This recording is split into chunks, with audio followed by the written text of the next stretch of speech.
Perfect. Well, thank you. Thanks for joining us. Good morning. I apologize that we're a week early than we normally are, but we just had some joint budget committee scheduling that got in the way, so we had to reschedule. So thank you for joining us just a week early in this busy month. This is the Direct Care Workforce Collaborative. This is the quarterly collaborative that meets every quarter. We do have action group meetings that happen every 2 months, and so hopefully you're connected with one of those. If not, we'll certainly get you information on that if you're interested, but we have a great agenda today. So I'm just going to start out with a little housekeeping. We are recording. So that's just a reminder to avoid sharing your protected health information or anything you wouldn't want captured on a recording. We do post these to our website for folks who aren't able to attend in real time. So that's just our little gentle reminder just to be thoughtful of what we're sharing today. If you use the chat, we have lots of folks here on my team that are helping me monitor the chat. And I'm going to decline that AI, which I'll talk about in just a minute. But if you'd like to use the chat, we're welcome to answer questions, take comments that way as well. We will post the slides to the Direct Care Workforce Collaborative website as well as the recording. Usually it takes about a week. We have to go through some accessibility checks and things, but those will be posted along with the recording in about a week, so probably next week sometime. So I'll drop that in the chat one more time for us. If you're listening by phone, welcome. Thanks for joining us. You can press *6 to unmute your line or *9 to raise your hand. I have turned on closed captioning, so that's something that you can monitor yourself on your black Zoom toolbar. You can turn that on and off. And then meeting information for this meeting and also those action group meetings can be found on our website, which I dropped in the chat. And so you did see, I did deny the AI, the Otter AI. I'm going to go ahead and remove them. If you use that, if that's yours and you're using that for accessibility purposes and you need that transcript, let me know. We can certainly work around that, but we do find that sometimes that Otter AI kind of works in opposition to what we do. We always do notes and recordings and things. So we just try to streamline it with our process, but certainly if that's something you use for accessibility purposes, let me know and we can certainly talk about that as well. So that's just our little caveat. I guess I should add that to the housekeeping slide at some point. But so just a quick overview of our agenda today. We're going to do some attendance, some polls. We have a few leadership updates from our Direct Care Workforce Collaborative co-chairs. We have a presentation by Tracy Grip from Colorado Works CW STEP program from CDLE, which we're really excited about. We have some direct care worker survey results. So if you'll remember, we've run that a couple of times. It started out as an ARPA project and we were able to kind of continue that. So we have some results we'd like to share with you today. The Colorado Direct Care training is live now. So we have just a quick demo of that and an update for you there. We'll have some time at the end for open forum, and then we will close with our resources and a feedback survey. So that just kind of gives you a quick overview of where we're at. So we do like to do attendance. This is just a chance for us to see who's here with us today.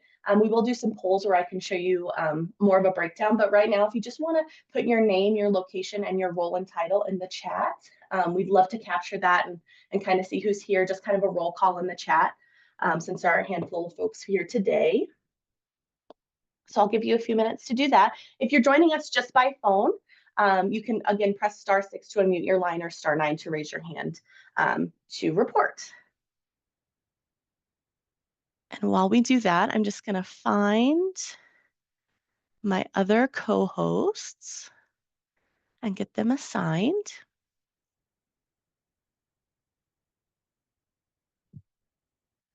Perfect. All right. Well, I'll let folks continue to do that, and I'll go ahead and move us forward here.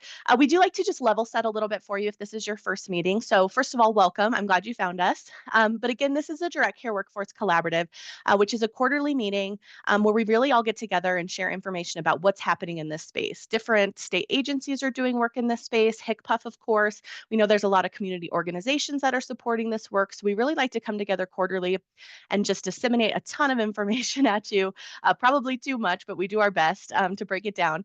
And then in between the collaborative meetings, we have smaller action groups where we can really take that information and figure out what to do with it, right? So advocate in a way that makes sense for you.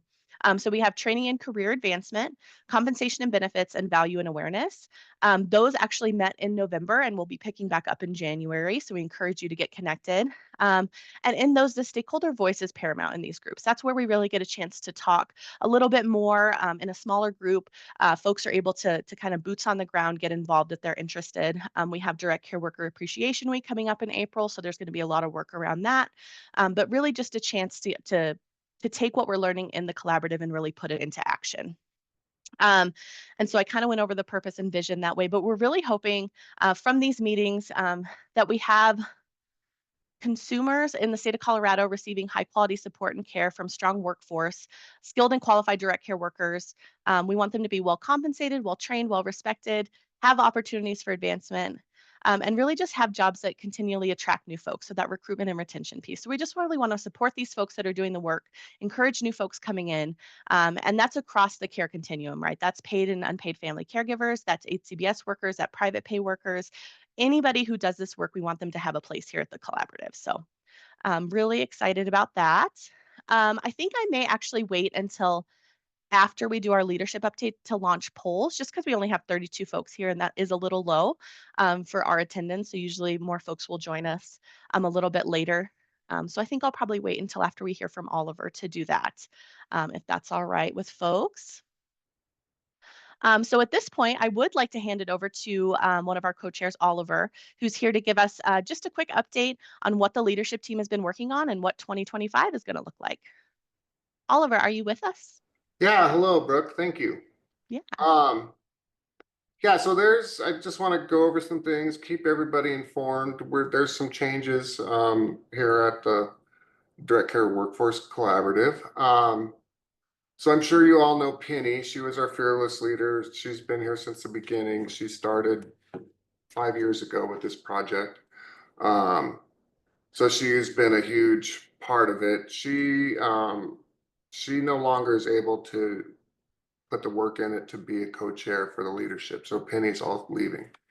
And myself also, I've been here 2 years is all, but I'm at a point where I really just don't have the bandwidth to do leadership. So we got together and talked about things, and we were talking and we decided, the leadership and the action groups, the co-chairs in there are doing so well. In the beginning, we thought leadership would help give direction and help continuity, but our co-chairs are doing so well in the action groups. We were like, do we even really need this leadership? And then we also have Brooke, who's amazing. Can't say enough good things about her and how she makes this all work and keeps track of all our agendas and all that stuff. So we're gonna try doing the collaborative with no longer two co-chair leadership. That kind of is like an umbrella. All the action groups will still have their co-chairs, and they'll still be Brooke. So that's going to be a change coming up. And so that's what so normally we have a leadership meeting once a month, even though we only do the collaborative meetings every quarter. So that'll really kind of give our co-chairs some more time to work on things that they're dedicated to. So we kind of set the cadence for our 2025 meetings. We're going to, in our direct care workshop DCWC meetings in the future, we're going to kind of right now we're doing updates on the action groups. We're going to shift to a more like detailed review. So everybody in this meeting will get a review of the action group's previous meeting in hopes that'll share, every knowledge, and everybody will be on the same page. And this group will have a better understanding what all the action groups are doing, because that's really where all the work gets done. So we thought that would be a good change. We did a jam board earlier with a bunch of groups, and one of the things that came up was they like our action groups the way they are, but they also want our action groups to be goal orientated. So when the action groups meet up, they'll be able to set goals and try to achieve those goals. So they're now, if they want, the action groups have full autonomy, so they can act in whatever direction they want to. Um, so if they want to stay with like compensation and benefits and focus on that, they can. But if there's a different area that they want a goal that they want to achieve, they can shift to that area. So we wanted to give them that flexibility and that ability to kind of control what their action item is. Um, so that's our change in leadership. We also created a new charter, and later we'll be talking more about that. But we set term lengths. We defined a lot of things so that our co-chairs will have a lot better understanding what their role is and what they're able to do and not do and what their time commitment is. We set two terms. We set term lengths to 2 years with the ability to do 3 terms consecutive if that's what they want. But so that's what we did. We came up with a communication and commitment agreement so that everybody understands what's expected of them and how to participate. Um, and so we sent out the charter. Those are the major changes to the charter: the term lengths, the change in leadership, communication and commitment agreement. Before we never really had a charter, and it was incomplete, I should say. We did, but it was incomplete. So now we have a full charter.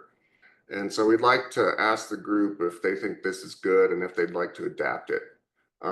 Brooke sent out a copy of the charter, and then you can always get it at any time if you want to from Brooke. Um, Hopefully you had a chance to review it, but if not, that's okay. So I think, do you have a poll, Brooke? I do.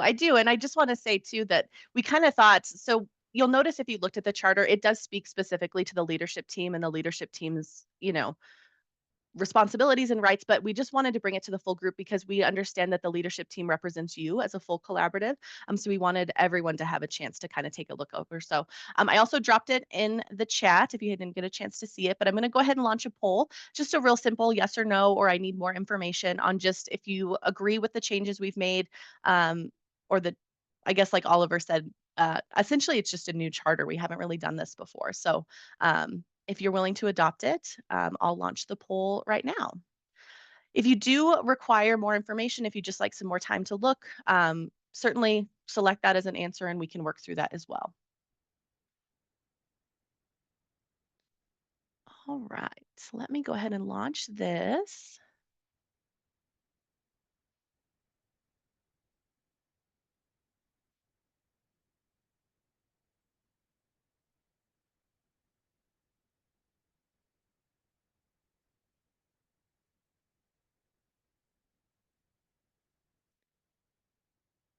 Give folks a little bit of time here.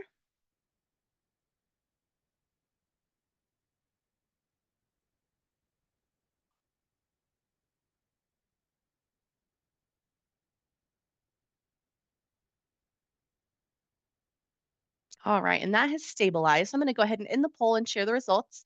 So we have a handful of folks that are ready to support it as it is, but we do have a handful of folks that still need a little more information, and I think that's fair. Again, this was all kind of rushed because we had to push the collaborative up a week, and so I think what we can do is go ahead and we've shared it out now. I think we can probably go ahead and engage the action groups in January on a vote as well, so you have time to review, and then we can come back.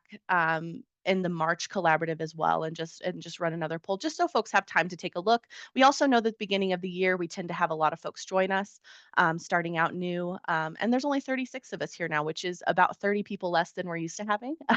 And so just to get an idea, we'll go ahead and give folks a little bit of extra time just to review, and then we'll go ahead and re-poll in the new year if that's okay. Oliver, does that sound like a plan? I know you won't necessarily be with us, but does that sound No, that good? sounds great. I think I think that's the right thing to do and give everybody a chance Okay. to review it. It's nothing crazy. It's a Yeah. pretty quick, it's just a couple page document, but yeah, I think it's good that everybody has a chance to review it.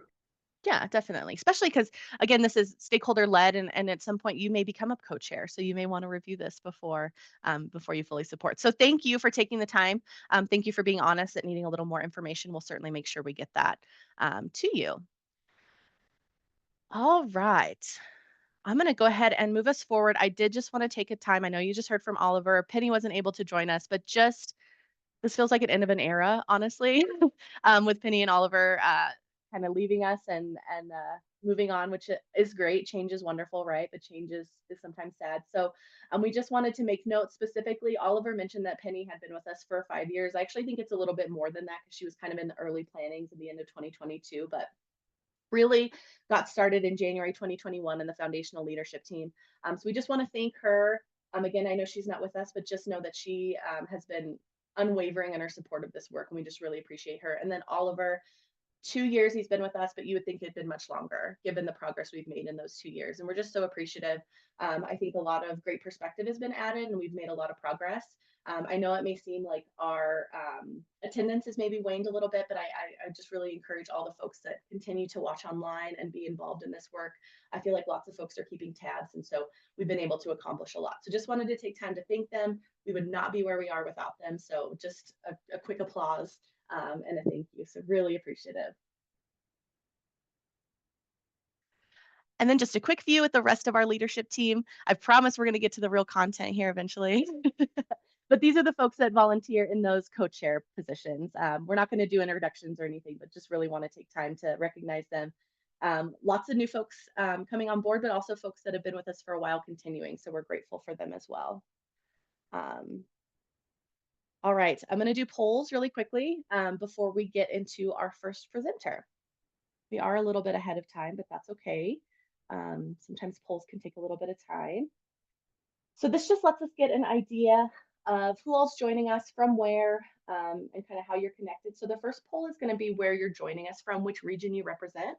I know lots of folks work statewide, so just go ahead and answer with your residence, where you live and are joining us from. And I see, Galen, that there is not a provision in the charter to amend it. So that is probably something we should add. That would be a helpful change to have after the first of the year. So perhaps we can work on that as we get folks more information on that. So thank you.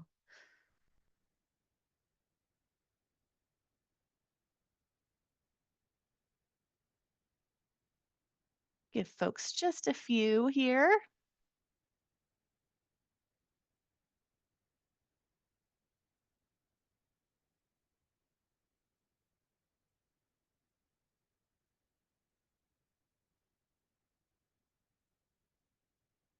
All right, and that has stabilized. So I'm going to go ahead and end our poll, share results. Pretty decent representation across the state. I see a few areas that are ticking up a little bit. We're still lacking kind of that real Southwest region.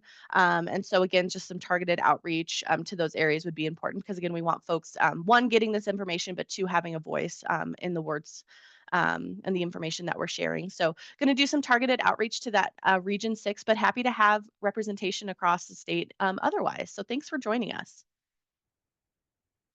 Second poll is how you identify on the direct care continuum. So how you're connected to our work, what makes you interested. And Patricia, I see you're from Trinidad. The poll didn't come up for you. I apologize, Patricia, but we'll make sure we add an extra tick in that region just to make sure that that is captured. So thank you. Thanks for letting us know.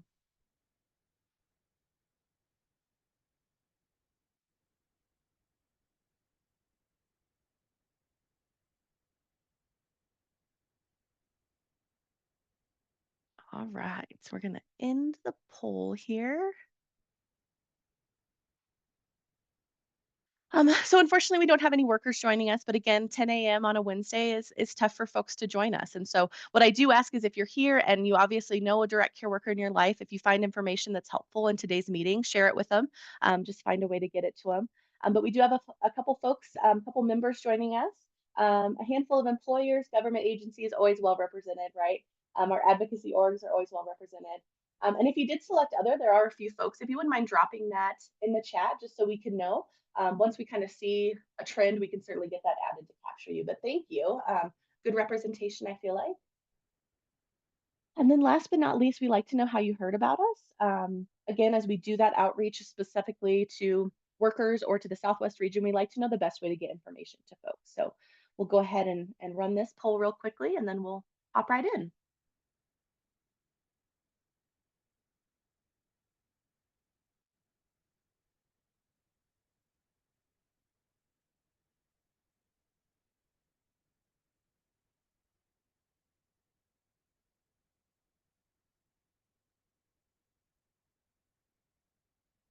right, I see a couple chats coming in representing all of Colorado. Yeah, we typical, right? A lot of the services are statewide, so we appreciate you making that connection for us.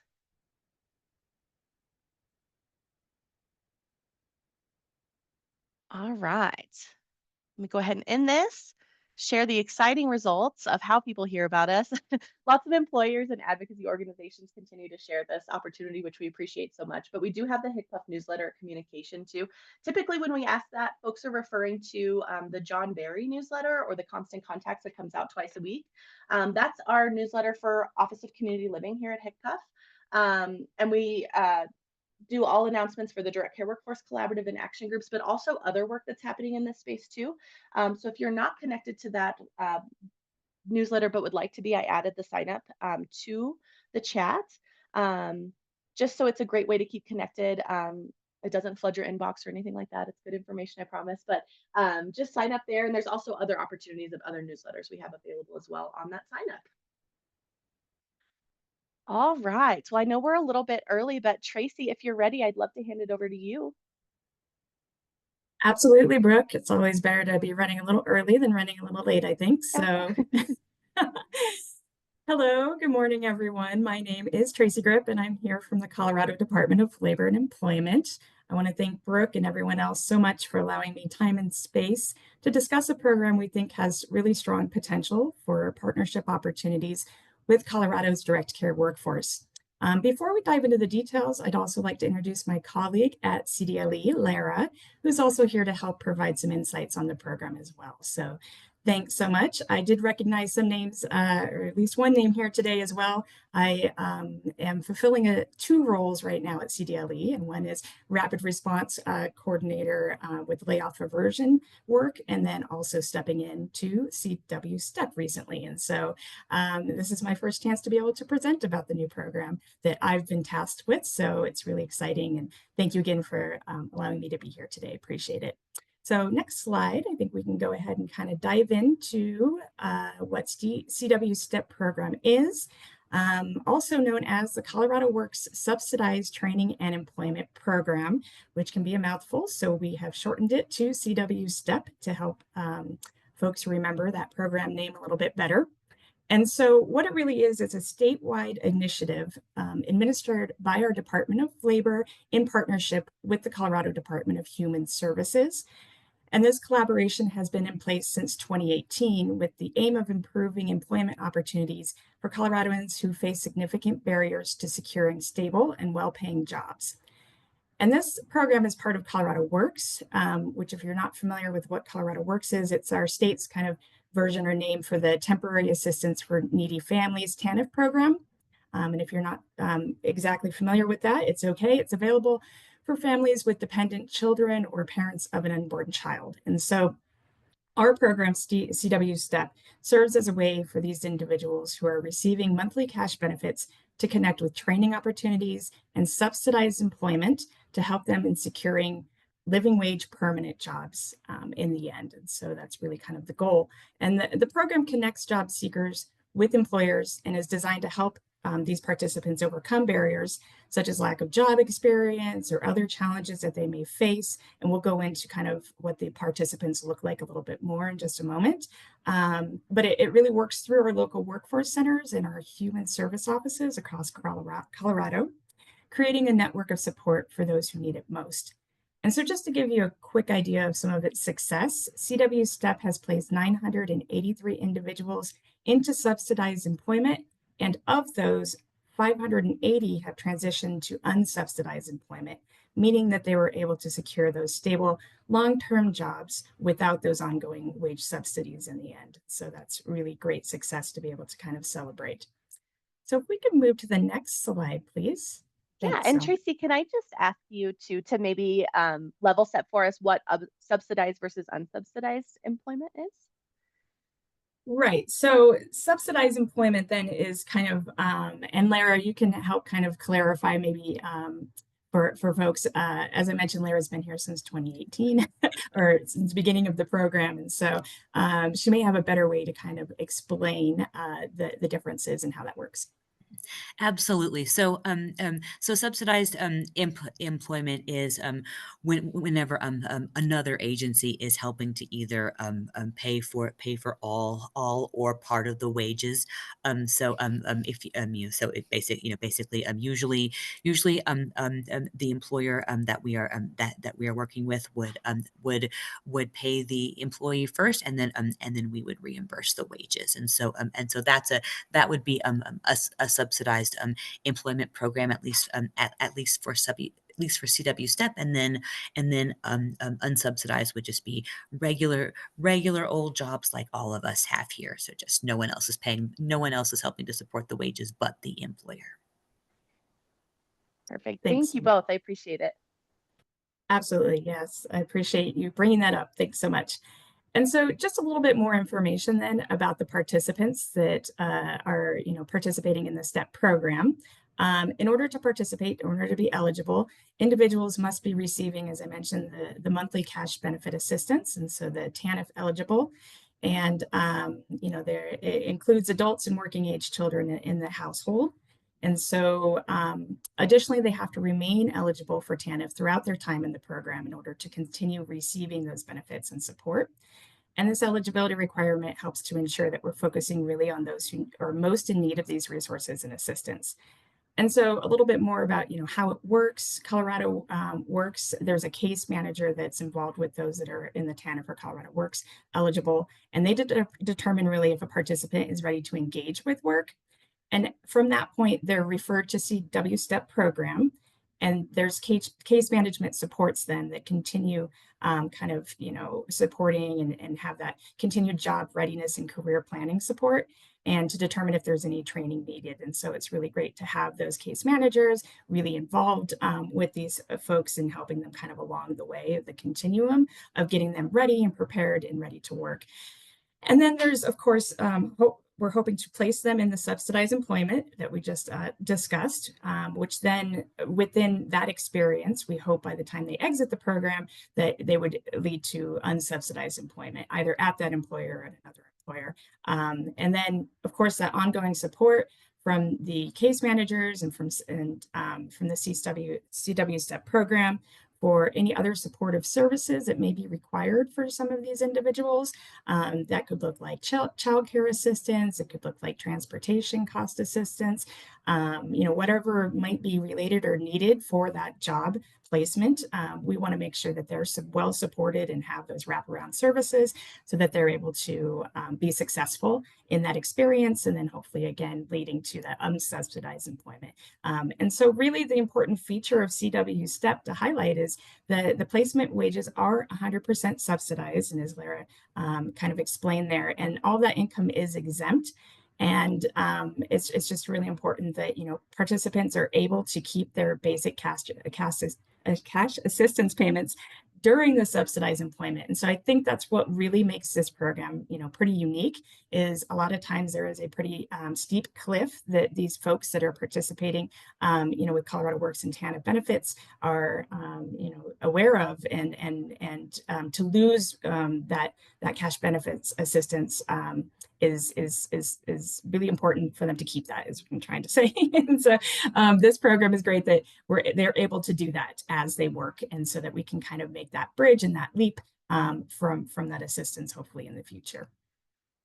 And so with that, the work experience really can look in lots of different ways. It could be apprenticeships, it could be on the job training, it could be, transitional jobs or internships. And so there's lots of different, kind of work experiences that are available depending on, of course, the needs of the individual and the employer that they have that work experience with. And so just kind of wanted to outline that a little bit more, but I think we can move to the next slide if you don't mind. And one feature that was really important while this program was designed is really making sure that we are connected to those kind of critical industries and those fast growing opportunities. And a lot of these critical industries are ones where we see some struggle when it comes with recruitment and hiring or retention. And so, of course, we've got direct care on our list. And so this is a great opportunity to be able to be here and speak with you all and, make sure that we are, trying to provide a good talent pool for these types of industries. And we'll get into that a little bit more, I think, in the slides to come as well. So if you don't mind, we'll move to the next slide. Thanks so much. And this is where we kind of wanted to highlight really where we see some really good connections with our program and the direct care workforce, and of course the direct care collaborative here today. And so I think there's a lot of potential for collaboration and for some, awareness to kind of come up about the program and the needs of direct care workforce in general. And we understand that direct care workforce is critical to the well-being of so many Coloradoans who, rely on support for daily living. And our program, I think, offers a really good pathway to employment for individuals that can fill those roles within the sector.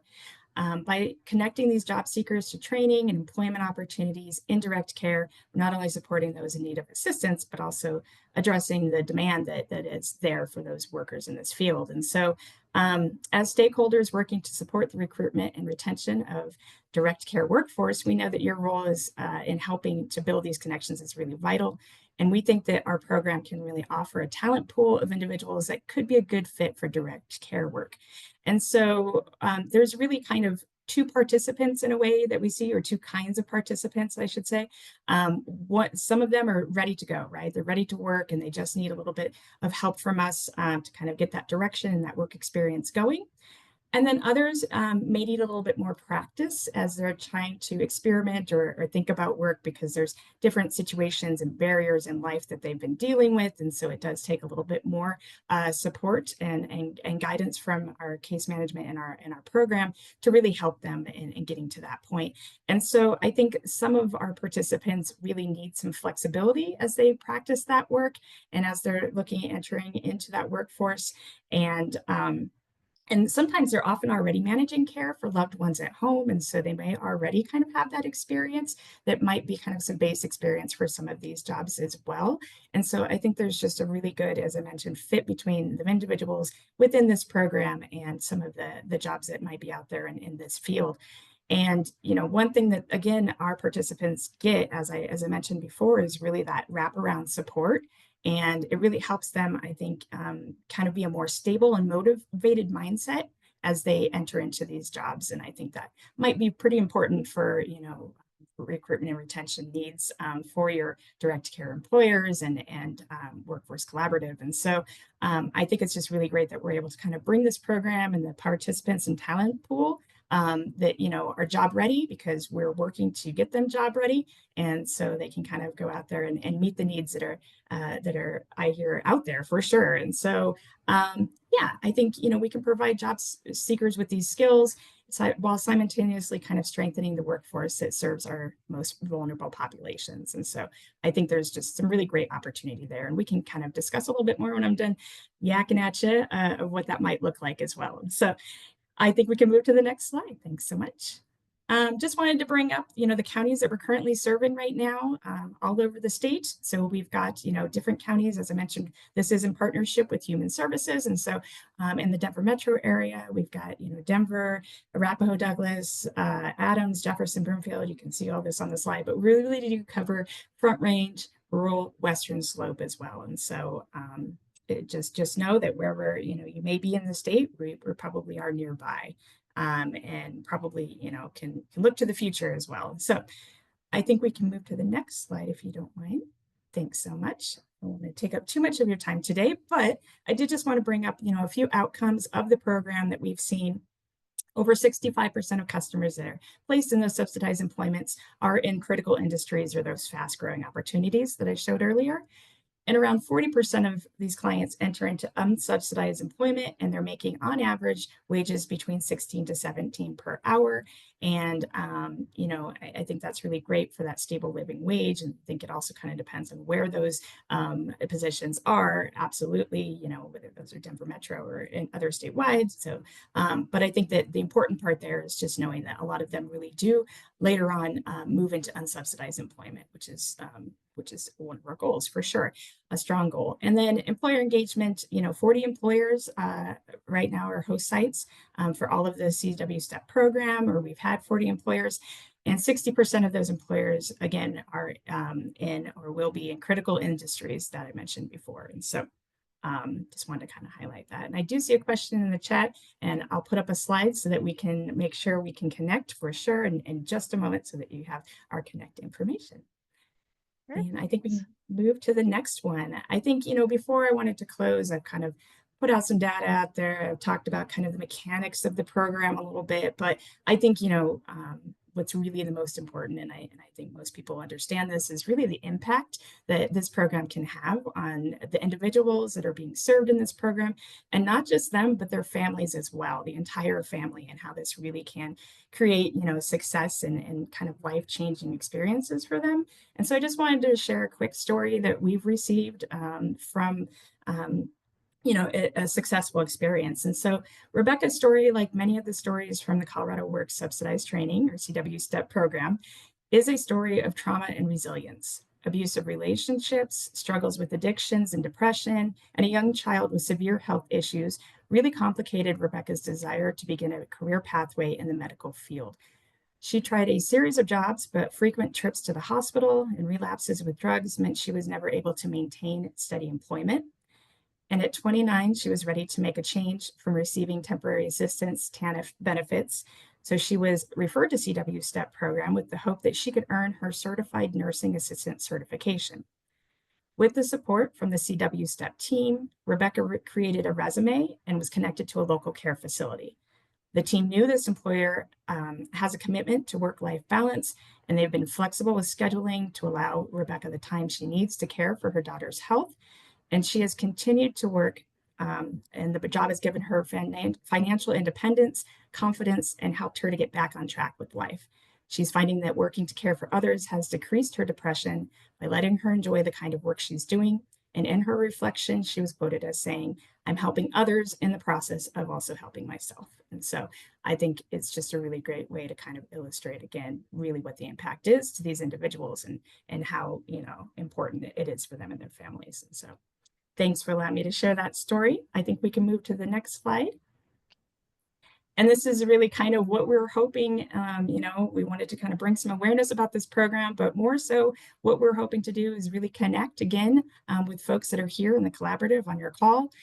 Lara and I think it would be really great if somebody from the collaborative were able to join one of our collaborative calls. We also have collaborative calls with our vendors, with our case managers, with our employers that are involved in this program. And so it really would be a great opportunity to have someone from your collaborative present.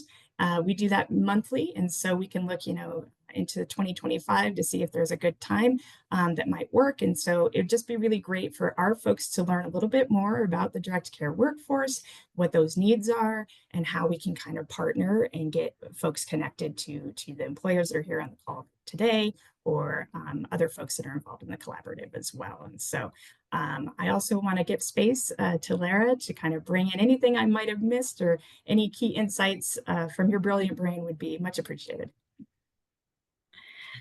Well, I appreciate the compliment. Let's see if I can live up to it. Tracy, you really did cover this. Direct care has been a smart choice for a career pathway for quite a few of the CW STEP participants, and so I'm thrilled that you guys are collaborating, and of course we would love to have you come and join us and speak to everyone who are out, who's out there, not only working with the participants, but also creating those good business relationships. Right now, the very best first connection to answer the question from the chat would be Tracy, and then she'll figure out a little bit more about which one of our operators would make the most sense for you geographically, and and things like that, and then that business would work with the operator to sort of figure out what do you want your employment opportunity opportunities to look like, how many hours, what is the, how many hours, what is the wage, and sort of, how will, what will that relationship look like? It's not, as Tracy mentioned, it's not a hands-off program. We do check-ins with the on-site staff as well as the participant to make sure that things are going well. We're there to sort of smooth the bumps in the road, tie the untied shoelaces. Any of those things that kind of those little things that start to trip up employment. We try to help kind of push people past those, kind of, make sure so that way they can stay committed to the job that they know that they want to be working. So thank you so much for inviting us here this morning. It's been great to share the program. I will turn it back over to Tracy, who will be your main point of contact for anything CW STEP. Thanks so much, Lara. I appreciate it. I think we can move to the next slide, which is really just a chance to kind of thank again all of you for letting us be here today. Thank you, Brooke, for inviting us. And if there are any other questions, Lara and I can help with those. I see Jen has a question. Jen, go ahead. About how many employers are already involved with this program? So she's wondering about how many employers are already involved. Correct. Gotcha. Thank you. Yeah, I think currently, I think I saw 40, but that may be not current. There's I mean, there are I would say 40 at least, over the series of the over the history of the program. We've worked with hundreds of businesses. We've been doing this. I have a follow-up. If people need direct care workers that are in their program, is that something we can tap into? Jen, are you go talking like participant directed kind of? Okay. Yeah. So part of direct care work is participant directed, to where the member themselves actually hires and fires and takes care of all their own talent pool and their own workforce. So I think she's wondering if there's any overlap with this that they can tap into. We would have to dive into that a little bit deeper with our CDHS partners, just to make to make sure that we could structure it well, because when we end up entering into a formal agreement with that employer, they become the employer of record. And there are of course there are many contracts and steps to that. I'm absolutely not saying no. It's just not something that we've tried yet. And so I would want to dive into the details. That's very, very interesting, because if this is how individuals are being found, hired, paid, then we need to see what we can do with that. So great question. I'm adding it to my notes. And this is why I'm so glad that we're here, so that way we can understand a little bit more about how do these individuals get hired? What do all those different circumstances look like? And it looks like there's many more than I knew about. So I'm so glad I'm here.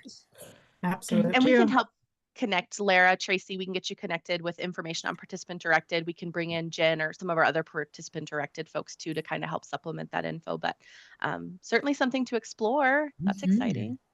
Absolutely. And just while we wait for a few more questions to come in, if we go back to the previous slide where it looks like Tracy and Lara were inviting us to one of their collaborative meetings, I'd love to open that up to anyone on our leadership team. If you're interested in doing that, reach out to me, but also just any employers or providers who are, seeking folks for this work. I think it would be great to have your perspective as well. So if that's something you might be interested in doing, I'm going to just drop my email in the chat and then we can get connected and scheduled. But I do want to open that up to anybody who's interested. I think that would be hopefully a fair assumption, Tracy and Lara. I'm Yes, just no, inviting absolutely. everybody. We would love that. Yeah. Mhm. Perfect. Okay, let me take us back here. And then just to wrap us up finally, so the question in the chat from Galen was, how would an employer connect with CW STEP? Tracy and Lara confirmed with us, yep, you could just email Tracy. Her email is on the screen here. And so, yes. I could put that in the chat as well. That would be great. Thank you, Tracy. Mhm. All right, we'll do a last call for questions before we let these folks get on with their day. Great information, great opportunity. I think just continue to keep tabs and check in, and we're excited to be able to connect with you all. Absolutely. Thank you all so much. And you know, any partner who is attending this call would be absolutely appropriate to come and chat with our CW STEP operators. You know, there's a lot to learn from each other, and so I think we'd happy to have anyone who's on this meeting come and join us. And Absolutely. Yeah, thank you so much, everyone. It was great being here today, and please reach out to me and we can get connected. Oh, is there a web page? yes. Perfect. I'll have you all drop that in the chat if that's okay. And then perhaps Tracy and Lara, I'll get the information on just like how to join those calls. Maybe we'll just send that out with the notes too, just so they don't have to go through me necessarily to get connected. They can just start joining on their own. All right. Thank you very much. We will go ahead and move forward here. Again, as questions pop up, I think they're happy to answer them. So just connect. Yeah, feel free. All right. So moving on to our next agenda item, I'd like to welcome Heather Johnson from our direct care workforce team, just to talk us through some direct care worker survey results. I'm happy to be able to share with you today. Heather, please. Thank you. So we'll start on this slide. This just has some survey demographics. So a little bit of background. One of our ARPA projects was really to try to expand our data infrastructure and understand the supply and demand of direct care workers, and to try to look at return on investments for different strategies. We understand that a lot of agencies might survey their staff and, you know, for that agency level, but we really wanted to look at it from a state level. So we hired an independent research firm, Vital Research, to create and manage the online survey. Our goal was to reach direct care workers within Colorado. We did learn in year 2 that was a little challenging. We offered the opportunity to enter a raffle for a gift card, and that made it enticing to participate in the survey globally. So that was one lesson learned, is we had to learn that when you offer rewards, it could affect the results of your data. And we really care about our Colorado workforce, not a workforce that's across the ocean. So it took a little bit of work, but that was an interesting insight that we learned from this. But you can see our first 2 years, our goal was to get at least 500 workers. And you might think that's not a lot, but we went out and pushed this through all of our advocacy organizations. We did not push it through employers unless they wanted to put it out there. So it was a challenge to get the workers to get the survey, but we did that in wanting them to have trust that it is anonymous. We care about what they're saying, not who they are or where they work for.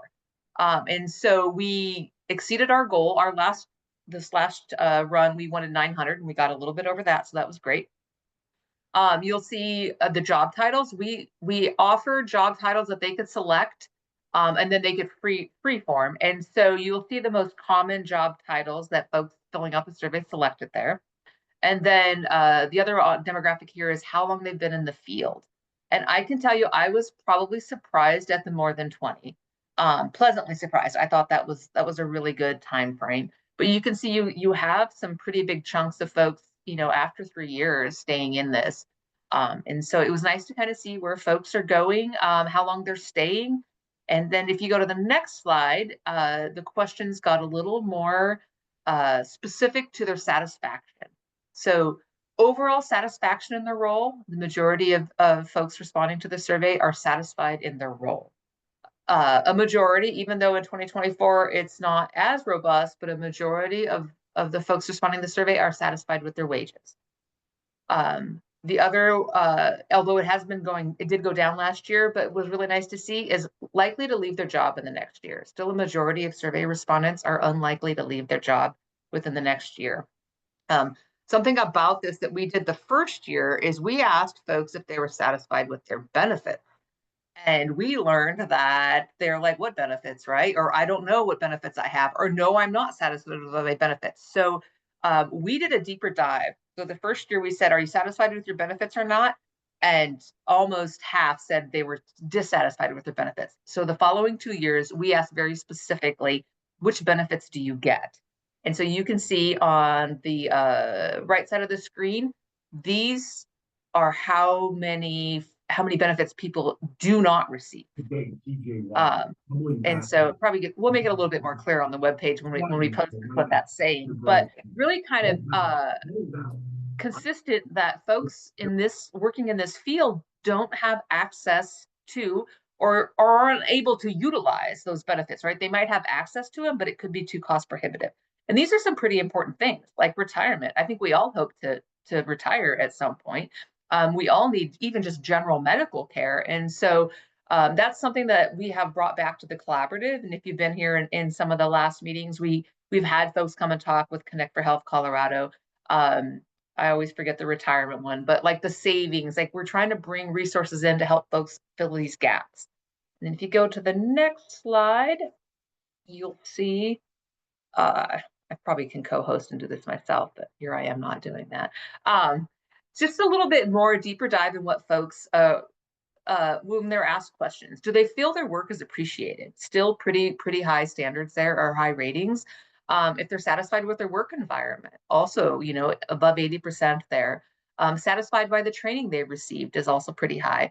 And what I think is really important is feeling respected by the people I care for. And you can see some pretty high numbers in there. If you know direct care work, you know that you are sometimes helping people when they are in situations that they're uncomfortable, they're in pain, they're not happy, they're struggling. And sometimes when you're that caregiver, you get the brunt of that. And so it's really nice to see that folks still understand, like people appreciate me, even if it's hard sometimes to be there in that moment.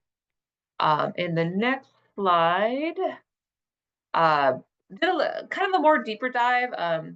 Again, we will be putting this out on the website. We're waiting. There's so many ARPA projects that have to be published, and we have to go through accessibility, and they have to go through our communications team. And so we're just in the queue for that. So we will get these published.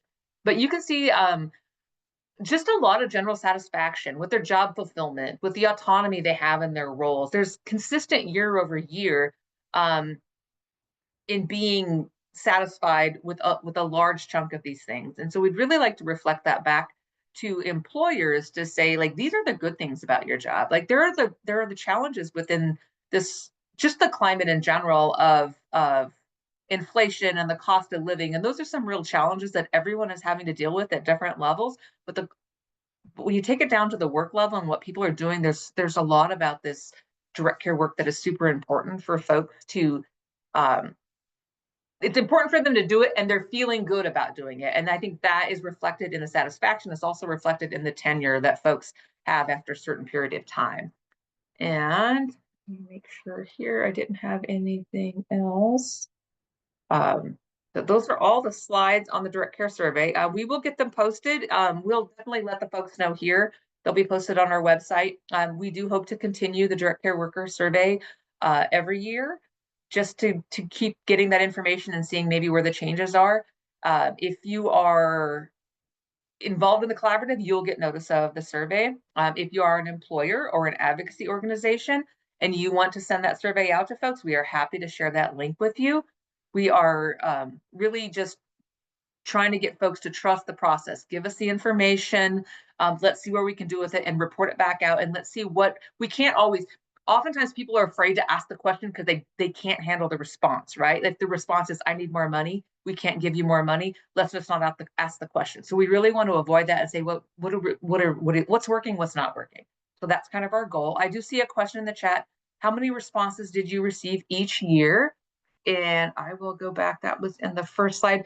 750 responses in the first year, 629 in 2023, and 910 responses in 2024. And our vendor did have to clean this to make sure that it was geographically, they excluded any information and results that were outside of Colorado as well. I see another question. Is there an opportunity in the survey for respondents to write about what they'd like to see different in the future? We do offer a lot of open-ended, there's an opportunity for open-ended comments. And we do want to, again, it's anonymous, so we want to be careful with that, but we can share like the sentiments of those comments. I think we saw a lot of folks saying it was a lot of benefit related things like, I'm in this job, and if my significant other didn't have insurance, I wouldn't be able to stay in this job. Like that was a consistent theme. There was a lot of family caregivers, people really like, I do this work because of my family and it's really important to me. And so I think we can definitely pull some themes from the comments and share those out. And certainly not to hide the challenge. We don't want to hide the challenges. I think we all know the challenges. We all know there's different challenges for different folks in this. But we look for certain themes that show up, and then we can look at those year over year. I do see Jen has her hand up. Yeah, thank you, Heather. Can you go back to, I think, the next slide when you talk about benefits? I'm confused that they don't have the benefit, or they do? They do not. I could have done better Okay. with some headlines on these sites, yeah. And we will make sure that's clear on the website when we post it. These are the percentage of workers who reported they do not have this benefit. Also, I think we should share these slides with the stabilization board. Yep, we'll get the link, we'll get those all posted, and we'll definitely share that information. Awesome, thank you. Yeah, sure. Thanks, Jen. Heather, it looks like there's another question from Lori. It'd be interesting to know which group of people were staying in their role for more than 20 years. So talking about that longevity. Do we have any information on that? I think we could go back and look at that data, and it would be like how, and I think, Lori, correct me if I'm wrong, you're like, if people who said they were home health aides, people who said, are Correct, looking for Heather. those. Yes. Okay. Yeah. Yeah. I wondered if it was, like you mentioned, the family caregivers. They do this because it's my family, and obviously they're caring for their family for many, many years. They're their family member. So I'd be curious to know, if that was the majority of that group. And I like your idea of sharing the sentiments of those free text responses. That was what you said, made total sense. Perfect. We'll definitely check to see if we, at the looking at the data that way, if we can chunk it into this many in this role are staying this long. And so we'll check into that data and see if that is possible. And if so, we'd love to report that out. And if it's not for these 3 years, we definitely want to consider that in the future of making some, still keeping that anonymity part into it, but like extrapolating folks in these roles say this, folks in these roles that have these results. Yeah, that's awesome, Heather. Having this data is fantastic. Thank you very much. Any other questions? And I think maybe just to close the loop too, Heather, we'll just plan on putting this on the March agenda, 5-10 minute update, just to share if we have any updates on longevity and who's doing that, and some basic sentiments and themes we found in the open-ended questions. We'll bring that back to you all. And certainly I'm hoping the report will be posted by then too, so you'll get to see more as well. All right, well, we'll do the last, well, doesn't look like there's any more questions, but Heather's also presenting on the next piece too, so we can keep her on the hook if we have to. So, all right, let me move us, I apologize for the scrolling, into our next agenda item. Heather, take it away, and John, I will quit sharing here in a minute so you can help support Heather.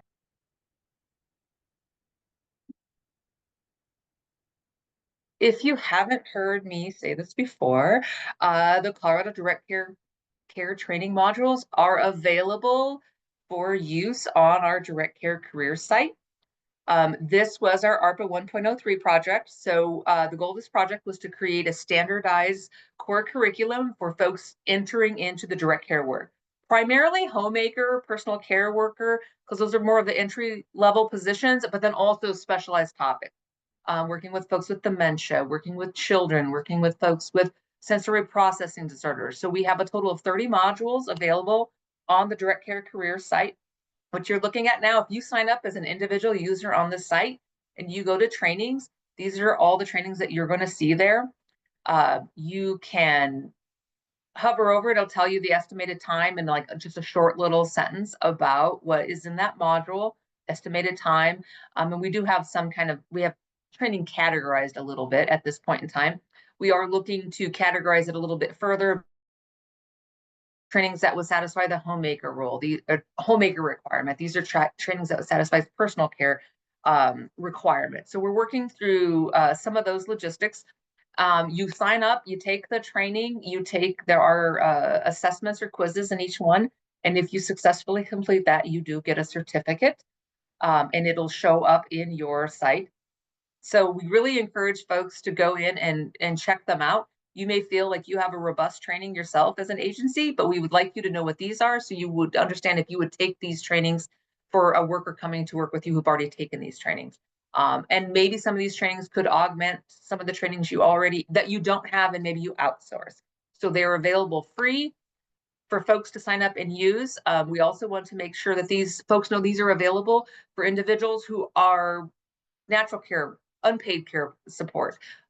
There's no requirement on who can or cannot take these trainings.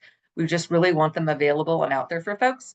And I don't know if I had any other questions there. I did want to be clear, you have to sign up to access them.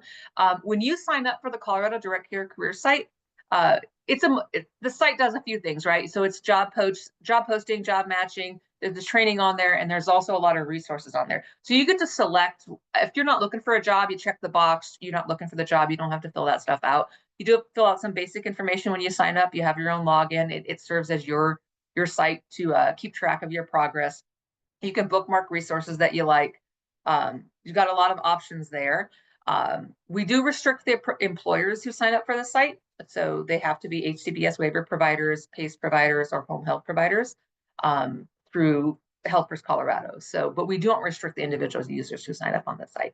And that is just to kind of keep the site geared towards our population and to avoid the scammy kind of stuff that happens on general posting sites. So if anybody has used the site and wants to provide any sort of tips or feedback, we're happy to take that either live in chat or via email. We are constantly trying to improve it. We work with 2 other states on this site. It's a shared state model. So I think it's Texas and South Dakota who are on it with us right now, and they're always looking to add new folks. So it could be in the future we get to add new features as other states come on and maybe want something different. We have just released the CDOS ability to sign up and post jobs on there. And so we'll just keep adding things to it. We like to message this out. We really just want to help getting awareness of the site out to folks and any sort of feedback. We're happy to troubleshoot with you. There's also a troubleshooting opportunity on it. And additionally, it does, John is really good about putting announcements for upcoming webinars. And these are just free trainings that he finds that people can attend. And I see a question really quick. I would love to answer that, Lara. Yes. For folks who do career counseling, when should someone engage with this resource? Like, if they were thinking about the field, because like part of the thing I thought about was like, well, this would be. For those of you unfamiliar with various benefit programs and just with other workforce programs, oftentimes individuals need activities to be moving themselves forward so that they can continue to receive benefits and things like that. And this feels like an amazing thing we could have people start to engage with. Would that be appropriate?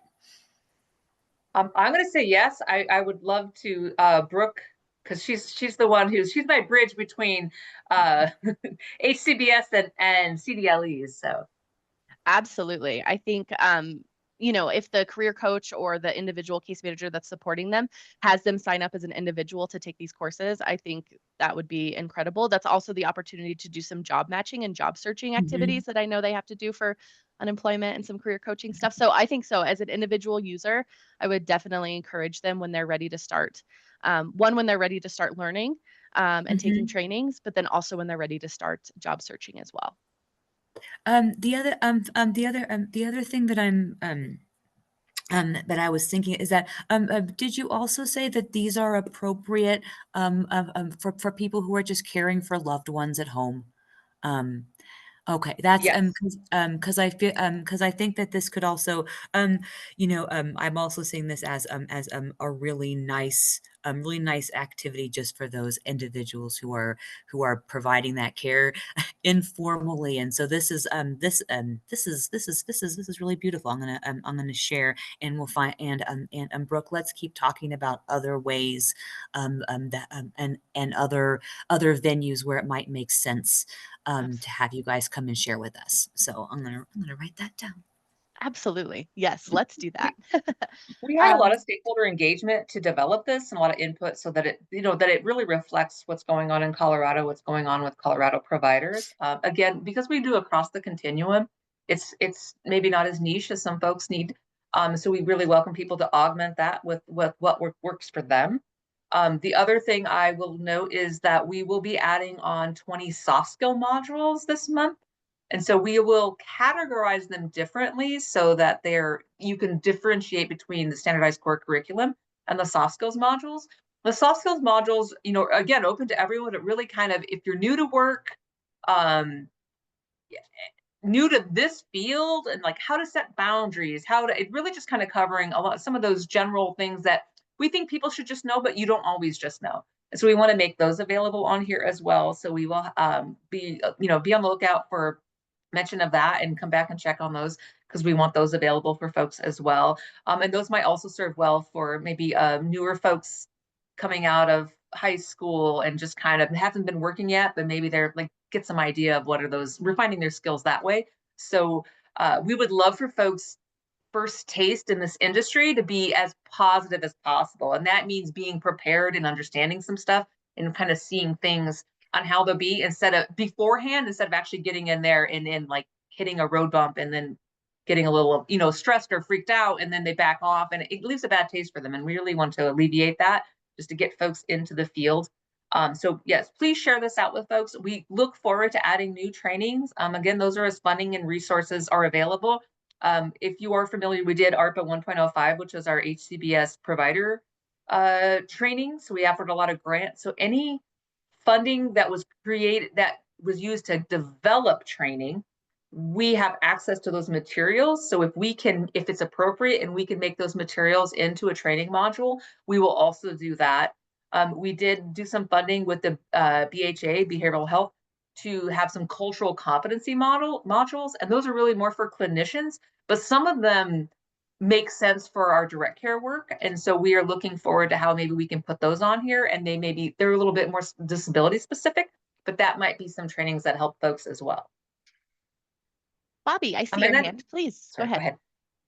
I wanted to mention that as a job coach professional, I've heard from my own clients that interviews with disabled people and having that new skill of how to communicate with them, whether they are having a speech impediment or using an augmentable device, is very helpful for them in terms of how to do an interview.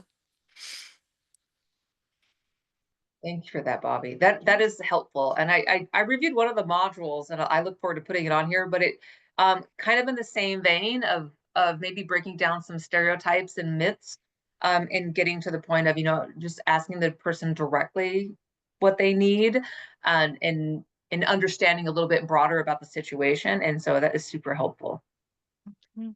It might be helpful too, Heather, to just for soft skills like advocating for your own accommodations or things like that. I know there's like Job Accommodation Network that has a lot of resources, but just being able to link to some of that stuff too. So thank you, Bobby. I think that's incredible. That's helpful. And just as I'm closing out, because I'm at time, I do want to say, please check out the resources here as a provider, as an individual, as an advocate. John goes through the resources a lot. So I was really happy. I think Oliver turned him on to some stuff from Craig Hospital on how to do just like a 5-minute video on how to do getting a wheelchair up on a platform safely. Lots of practical tips for a variety of different populations, which I think is super helpful. The other aspect on there is resources for the individual themselves. This is what family means. Here's how I apply for family, right? For that sick leave benefit that we have living in Colorado, working in Colorado. Here's Medicaid buy-in program. There's resources there. Understanding base wage and what that means, right? So if you're working with an HCBS waiver programs, the base wage now is $17 an hour. And you're like, well, I'm not getting $17 an hour. What do I do? So it links to CDLE and it says, here's what you need to do. So really getting resources out at a variety of levels for you to help yourself as an individual, for you to support yourself as an individual, and for you to understand maybe how to work with the population you want to work with or with different populations. So resources are PDFs, they're videos, they're interactive trainings. It's just a lot of stuff we've just been able to source from places across the United States. So please go in there, check it out. And if there's stuff missing, let us know. And we'd really actively like to look for those things. I know we're trying to, if you build it, they'll come scenario. So we need involvement into building it so it is effective and useful for folks so we can do that. So thank you all very much. Thank you, Heather. Thanks, John. All right. I'm going to get our slides back up here real quick, get us moving into our last 15 minutes or so. Let me get that. There we go. So we just would like to take a minute before we move into our open forum. We do have a feedback survey where we ask your thoughts on the collaborative, the content we shared today, just the format of it. And we really, really do take a look at those. We typically share them with our leadership team. We can come up with opportunities. In fact, the open forum that we're going to go into here in a second actually came from a suggestion on one of our first feedback surveys, just to give folks a little bit of extra time. So I dropped the link in the chat. I'll do it one more time before we go, but just while we had your attention, I just wanted to encourage you to take that. Just let us know how we're doing, things we can change. We're continually taking feedback on that. So at this point, I'd really like to move us into our open forum and announcements. And this just closes out our meeting and offers an opportunity for any of the attendees here today to share resources, opportunities, ask questions, networking opportunities, really anything that you think that has come across your desk that you find important that you would like to share with the group. We like to make time and space for that. So I'm going to shut up here for a minute and let folks share with what they'd like.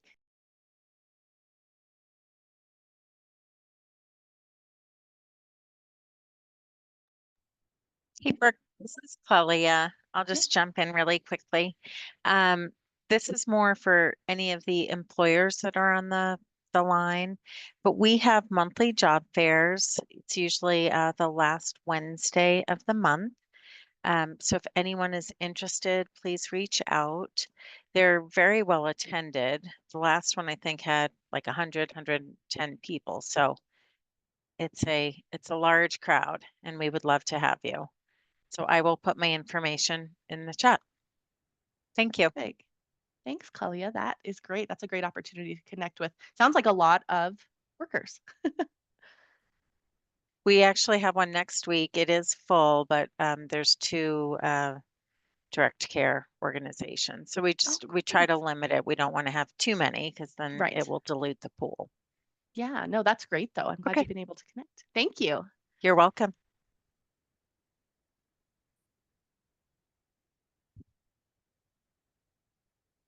Any other announcements, resources, opportunities? We know that the legislative session's coming up soon, so there's going to be a lot of flurry and activity of that. If you have anything related to that, we'd love to hear it.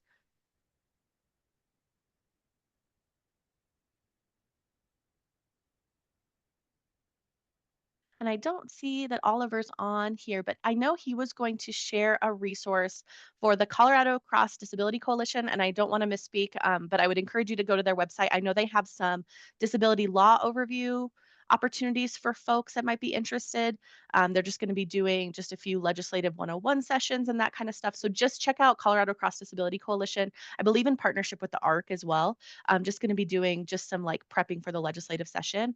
And so that might be something that you are interested in just keeping tabs on as well. And if there's more information I get from Oliver about that stuff, I will certainly forward that out with the group as well. Just more specifics on that.